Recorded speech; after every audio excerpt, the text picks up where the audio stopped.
Yo, what is up YouTube? It's your boy Bobby D back again with another hot, juicy video. And as always, joined by the hair guru himself, Steve Cook. Great to be back, Bobby. Always love you on my channel. Steve's always, the fan favorite. Everyone's they like him more than me. But I don't know about that. and as always, when Steve's here, we're talking about hair. So that's what we'll be providing everyone today. And Steve, on my channel, we've talked about, everything about hair basically, transplants, prevention, supplements, etc. And then I've had people reach out to me, through DMs, and they were asking, they have diffuse thinning in their hair, and they're like, oh, can I get a transplant for that, or do you just suggest them sticking on, finasteride or, oral minoxidil or something if that would fix it? What are your thoughts on that? Great question. So the first thing that comes to mind when I hear diffuse thinning is it diffuse thinning in the donor zone as well?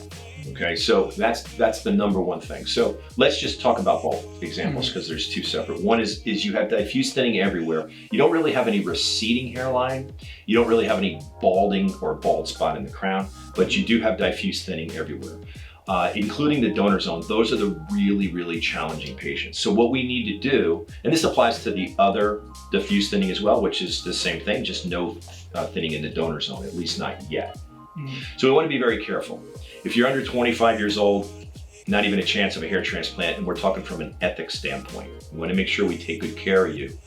But either way, any age with diffuse thinning, you want to try all the preventative treatments first, because the good news, if there is any, with a diffuse thinner, is that you should respond much better to the medications, the laser, even injectable treatments than someone with like balding in the receding areas and a bald spot in the back. That's why the female patients, they have a female pattern, obviously, but not because they're female, because we call it that. Meaning like most female patients have diffuse thinning. So we tag it female pattern hair loss. Now a male can have female pattern hair loss. It's not even to do with gender. And a female can have male pattern. Depends on the pattern. Most men have male, most women have female. So female pattern hair loss is also called diffuse. And diffuse thinning patients are not good candidates for hair surgery. The reason why for that is because, excuse my language here, but it's a little bit like peeing in the ocean. Hair transplants are primarily used for filling in balding spots, filling in hairlines. That's the best return on investment. That's the best zone to work on. Filling in a bald spot in the back, as long as it doesn't get any bigger. So you use the preventative treatments to keep everything at bay and fill in the balding areas with hair transplants. When you have diffuse thinning or a female pattern, you don't have bald spots. So by the book, you're not a candidate for hair surgery.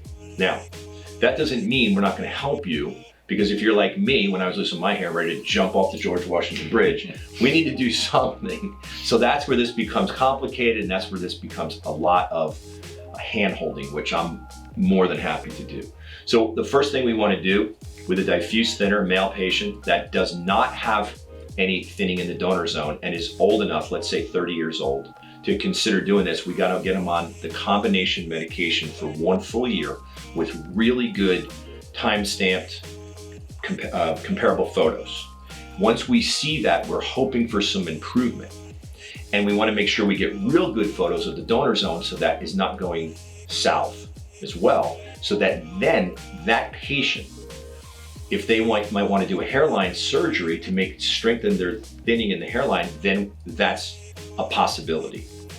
If there's not improvement in the donor zone for someone that has thinning in the donor zone, the only hope we have, and this is not my first choice, would be to do FUE and do the hairline to make them happier, because if we do FUT and the donor keeps thinning, you're gonna see the strip scar right through the hair. That is not gonna work. That is not gonna be something we want. So you might say, well, Steve, gee, like, why would you even do surgery? Or those that are kind of educated in this industry would see like, whoa, why is he telling people to do surgery if they have diffuse thinning in the donor zone? I'm not, I'm just saying like, don't jump off the bridge. Let's figure this out. But if we do FUE, then God forbid you continue to thin, you shave your head and you don't have the linear scar. You do have scars, just little dots. So you can see, Bobby, how this gets really complicated. We want to be very careful with diffuse thinners, like we are with our female patients. No one's excited about getting on medication instead of a transplant. No one's excited about using a laser cap instead of a transplant.